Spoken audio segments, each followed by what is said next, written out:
লোকসভা ভোটের পর রাজস্থান বিজেপির যেন কিছুই ঠিকঠাক চলছে না। নেতা কিরোরিলাল মিনার ইস্তফা থেকে শুরু করে নিজেদের মধ্যে দোষারোপের পালা চলছে। এমনকি বসুন্ধরা রাজে সিন্ধিয়ার সমর্থকরা ইস্তফা দাবি করছে তার দলেরই মুখ্যমন্ত্রীর, অন্তত এমনটাই শোনা যাচ্ছে।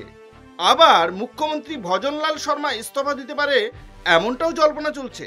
তবে কেউই এ বিষয়ে স্পষ্ট করে কিছু বলছে না, কিন্তু ভিতরে ভিতরে বিভিন্ন জল্পনা চলছে বলেই সূত্রের খবর।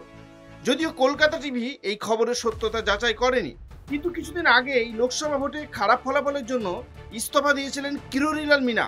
তারপর একের পর এক বিজেপির অন্দরেই অভিযোগের পালা চলছে। বসুন্ধরা রাজের সঙ্গে কোনোদিনই ভালো সম্পর্ক ছিল না কিরোরিলালের। সেই কারণে 2008 সালে বিজেপি ছাড়েন মিনা। তারপর 2018 সালে ফের বিজেপিতে ফিরে আসেন।